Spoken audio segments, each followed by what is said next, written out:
नमस्कार दोस्तों, स्वागत है आप सभी का आपके अपन ही पसंदीदा चैनल आर के स्टडी एग्ज़ाम में। दोस्तों, आज हम जीके का नेक्स्ट पार्ट यानी कि पार्ट 6 करेंगे और इस वीडियो में हम टॉप जो 25 क्वेश्चन हैं उनको रटेंगे।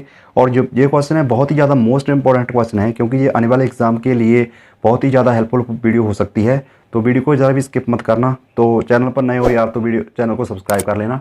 तो चलिए वीडियो को स्टार्ट करते हैं हम।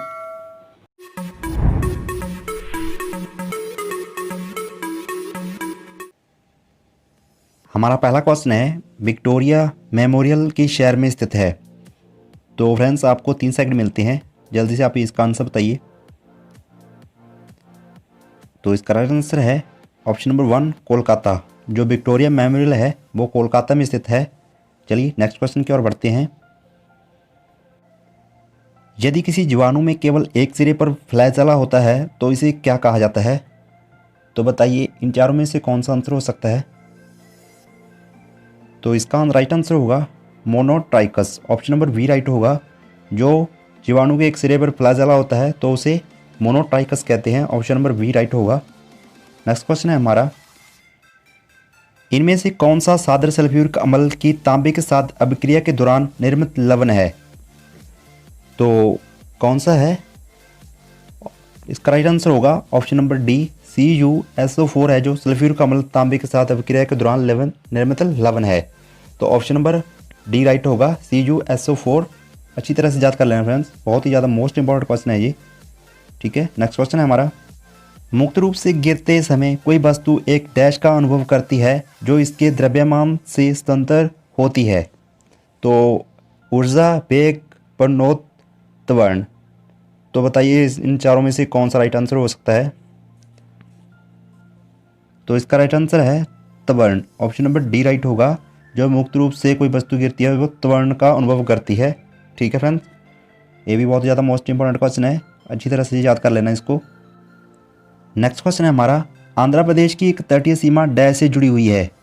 जो हमारा आंध्र प्रदेश है उसकी एक तटीय सीमा किससे जुड़ी हुई है? बंगाल की खाड़ी, हिंद महासागर, अरब सागर या खंबात की खाड़ी। तो किससे जुड़ी हुई है आंध्र प्रदेश की जो तटीय सीमा है? तो वो बंगाल की खाड़ी से जुड़ी हुई है फ्रेंड्स। तो ऑप्शन नंबर 1 राइट होगा। जो आंध्र प्रदेश की तटीय सीमा है वो बंगाल की खाड़ी से जुड़ी हुई है। ये भी बहुत मोस्ट इंपॉर्टेंट क्वेश्चन है फ्रेंड्स, याद कर लेना इसको अच्छी तरह से। नेक्स्ट क्वेश्चन है हमारा, चावल के खेतों में मिट्टी की उर्वरता को डैश द्वारा बेहतर किया जा सकता है। तो ये पूछ रहे हैं कि जो चावल के खेतों में मिट्टी की उर्वरता होती है उसको किसके द्वारा बेहतर किया जा सकता है? पोटाशियम क्लोराइड के द्वारा, नीले हरे शैवाल, जिप्सम के द्वारा, सोडियम क्लोराइड के द्वारा। तो बताइए इनमें से चारों में से कौन सा राइट आंसर हो सकता है? तो इसका राइट आंसर होगा ऑप्शन नंबर बी, नीले हरे शैवाल के द्वारा मिट्टी की उर्वरता को बेहतर बनाया जा सकता है चावलों के खेतों के लिए नीले हरे शैवाल के द्वारा। राइट आंसर बी होगा, नीले हरे शैवाल। नेक्स्ट क्वेश्चन है हमारा, इनमें से कौन सा एवोगाड्रो संख्या का प्रतीक है? जो एवोगाड्रो की संख्या है उसका कौन सा प्रतीक चिन्ह है? NV, AN, NA या NN।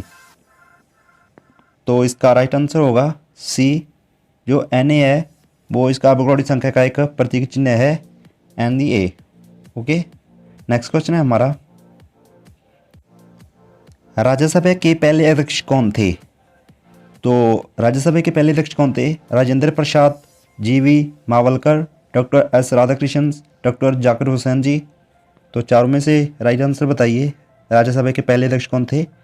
तो इसका राइट आंसर होगा option number 3, doctor S Radhakrishnan तो राज्यसभा के पहले अध्यक्ष थे।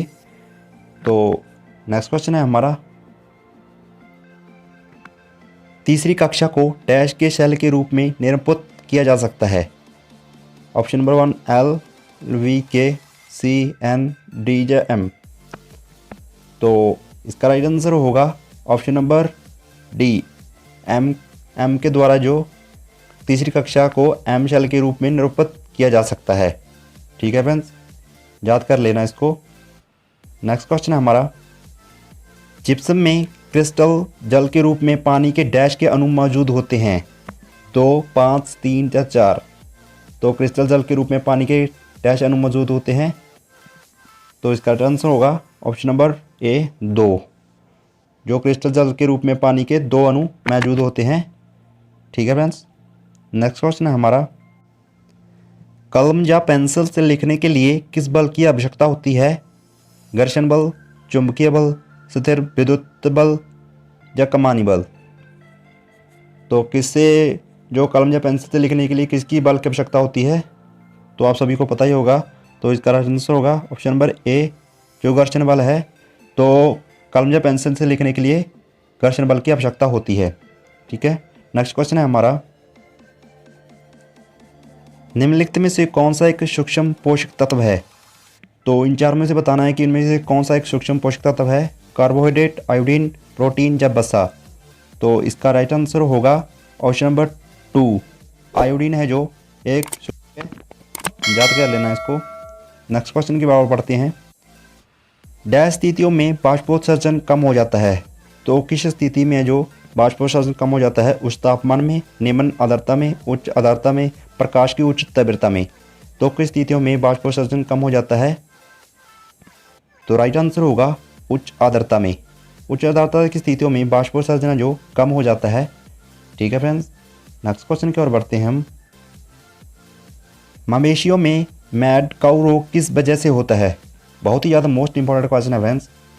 मवेशियों में जो मैड काऊ रोग होता है वो किस वजह से होता है? विषाणु, जीवाणु, प्रोटोजोआ, मांस और हड्डी युक्त भोजन की तरह से? तो किन सी वजह से होता है जो मैड काऊ रोग है?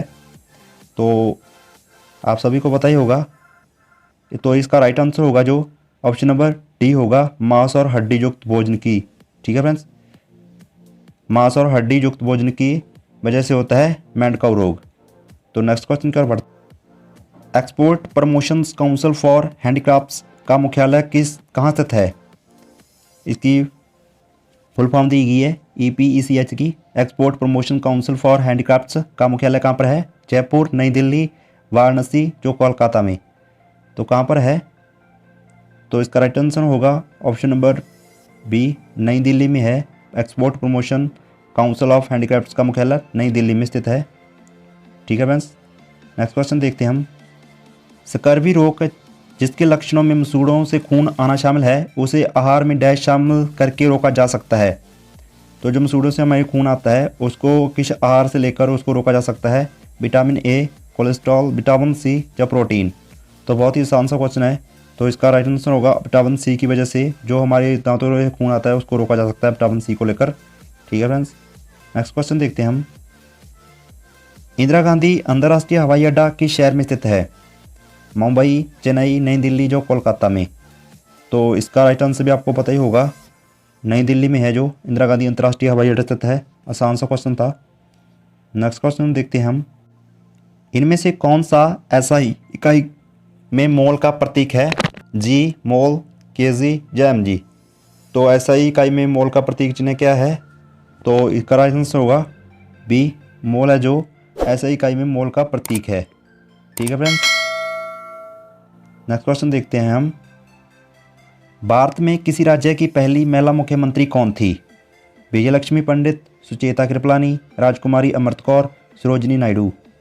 तो बताइए, बहुत ही ज़्यादा मोस्ट इंपॉर्टेंट क्वेश्चन है और बहुत एग्जाम में पूछा जा चुका है ये। तो इसका राइट आंसर होगा Sucheta Kripalani. Option number B right होगा, जो भारत के किसी राज्य की पहली मुख्यमंत्री बनने वाली सुचेता कृपलानी जी हैं। ठीक है फ्रेंड्स। नेक्स्ट क्वेश्चन देखते हैं हम, पौधों के ऊतकों के प्रमुख प्रकारों में पाई जाने वाली पादप कोशिकाओं का प्रकार डैश है? ग्राउंड, विकल्पों में सभी, डर्मल या बस्क्यूलर? तो कौन सा इसमें? तो इसका राइट आंसर होगा जो ऑप्शन नंबर 2 होगा, मतलब कि ये सभी हैं, ग्राउंड है, डर्मल है और बस्क्यूलर। ठीक है, ऑप्शन नंबर 4। तो ऑप्शन नंबर मतलब कि जो राइट आंसर होगा वो होगा हमारा बी, विकल्पों में ये सभी है। ठीक है। नेक्स्ट क्वेश्चन की ओर बढ़ते हैं हम, इनमें से कौन सा देश ओलंपिक 2020 की मेजबानी करेगा? जापान, ब्राज़ील, चीन, USA? जो 2020 अभी चल रहा है, अभी कोरोना की बीमारी हुई है। ठीक है, तो जो 2020 की मेजबानी करेगा वो जापान ने करनी है। ठीक है फ्रेंड्स। तो इसका राइट आंसर होगा ऑप्शन नंबर 1। ठीक है, जापान है जो ओलंपिक 2020 की मेजबानी करेगा। नेक्स्ट क्वेश्चन की ओर बढ़ते हैं हम, सोडियम कार्बोनेट का सामान्य नाम क्या है? खाने का सोडा, दावन सोडा, ब्लीचिंग पाउडर या साधारण नमक। तो कौन सा क्वेश्चन है, सोडियम कार्बोनेट का सामान्य नाम क्या है? तो इसका राइट आंसर होगा ऑप्शन नंबर बी, दाबन सोडा है जो सोडियम कार्बोनेट का सामान्य नाम है। ठीक है फ्रेंड्स, ऑप्शन नंबर 2 दाबन सोडा, जिसे हम धोने वाला सोडा कहते हैं। नेक्स्ट क्वेश्चन है हमारा, विश्व पृथ्वी दिवस कब मनाया गया था? 22 अप्रैल, 22 मार्च, 22 जनवरी या 22 फरवरी को? तो इसका राइट आंसर होगा ऑप्शन नंबर 1 विश्व पृथ्वी दिवस है जो 22 अप्रैल को मनाया गया था। ठीक है, पृथ्वी दिवस 22 अप्रैल को, राइट आंसर होगा 22 अप्रैल। नेक्स्ट क्वेश्चन की ओर बढ़ते हैं हम।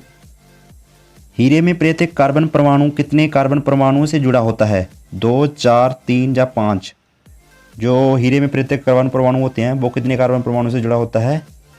तो वो 4 परमाणु से जुड़ा होता है। ऑप्शन नंबर बी राइट होगा। जो प्रत्येक कार्बन परमाणु होते हैं वो 4 कार्बन परमाणु से मिलकर बना होता है। ठीक है फ्रेंड्स, नेक्स्ट क्वेश्चन की ओर बढ़ते हैं हम। ये हमारा लास्ट क्वेश्चन है, माइकोलॉजी डैश के अध्ययन से संबंधित है? मानव कोशिकाओं से, कवक से, विषाणु से या जीवाणु से? तो किससे संबंधित है माइकोलॉजी? तो माइकोलॉजी है वो कवक से संबंधित है। ऑप्शन नंबर बी राइट होगा। तो माइकोलॉजी है जो वो किससे संबंधित है? वो कवक से संबंधित है। ठीक है फ्रेंड्स,